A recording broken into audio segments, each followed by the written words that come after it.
It's the next day in the afternoon. It's about 2:30, and I'm getting ready to bake this bread.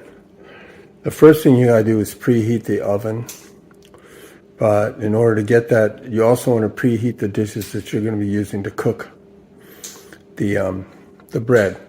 So you want to,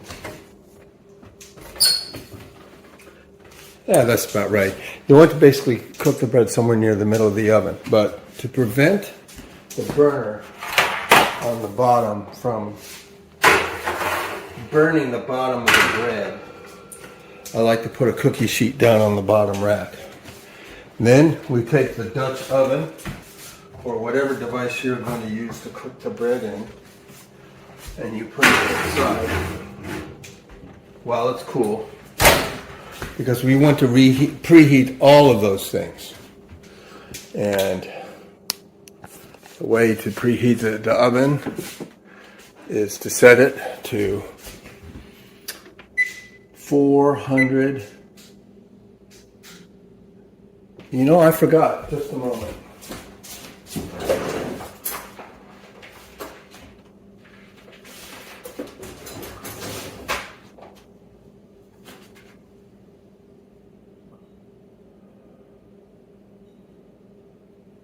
$450 degrees.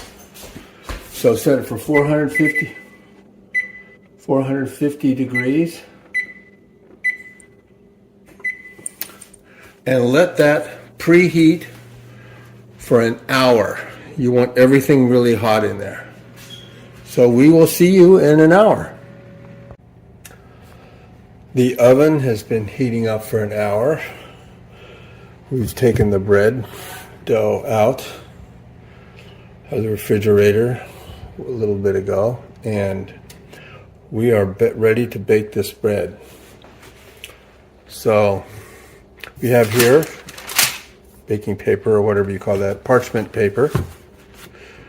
We're going to take this bread and put it on it. And the way I do it is probably the easiest might be to put the paper on it, let go, and there we go. You may have remembered that when I was making this bread, I was concerned about it being too sticky. And what I was concerned was when I tried to take the bread out, that I wouldn't be able to get it out of here. I'm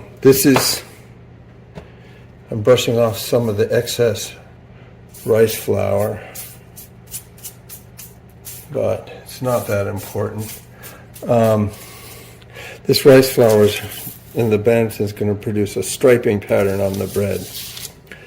So now I want to take a razor blade and I want to score this bread. It's important because cutting a slot in it allows the bread to expand. And the way I do it is I'll start from down here. I go from the center and go around the side and go to here. So here, I take the blade and I just cut a nice deep slot like that. When we see the bread in the oven, that's going to break open, and to some degree it's going to help me know how good of a job I did making this bread. I think this one's going to prove to be a little bit problematic because the dough is a little sticky, which might mean it not rise as much. But I gotta let you know, the worst loaf of sourdough bread I ever made was delicious. So I'm not that worried. Let's get ready. Let's put this in the Dutch oven.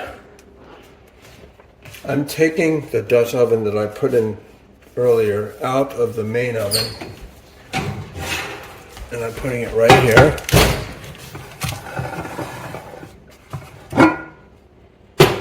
It's very hot. The whole idea is to get this thing very hot. I'm just going to put the bread there. Then I'm going to close it.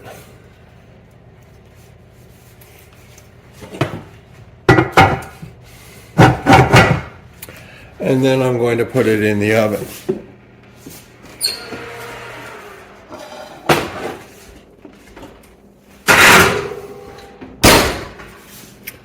We set the timer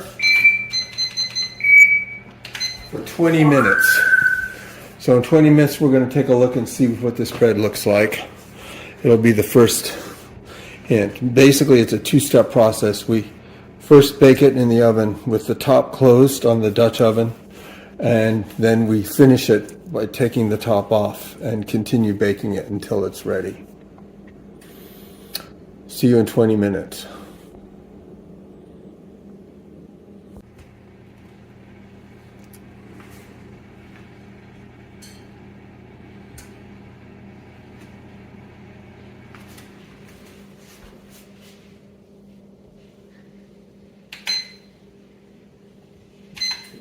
Okay, we have 20 minutes. We're going to go take a look at this bread now.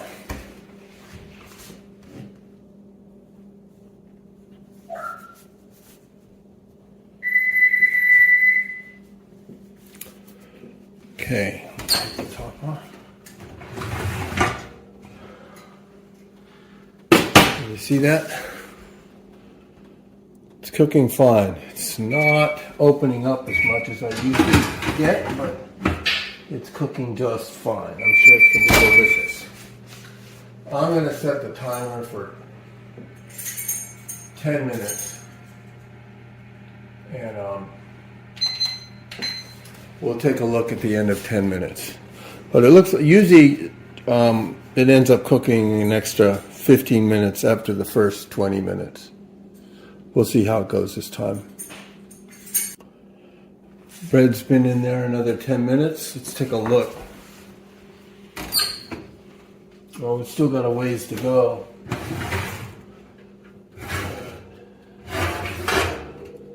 Looks like it's going to be tasty. Again, the worst bread I ever made was great. I'm going to set the timer for 5 minutes. I got a feeling it looks like it needs another 10 minutes, but we'll check it again. All right, it's been 5 minutes. Let's take another look.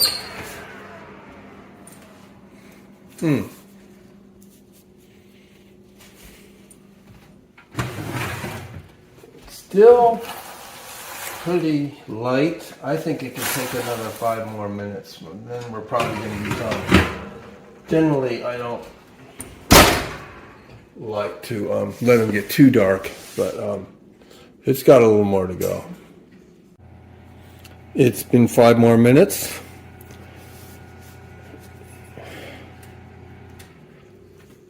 We'll take a peek.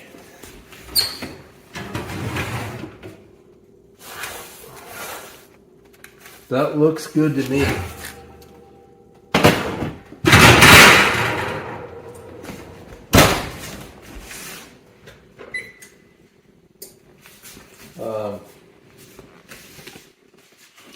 It's nice if you have some kind of a rack that you can put the bread on while it's drying or getting ready. But here it is. It opened up pretty good. I've seen them open up more than this. This actually is almost what I would call a failed one, because I usually have them open up maybe another inch more. And the more it opens up, probably the lighter the bread's going to be. But trust me, this is going to be great, if I do say so myself.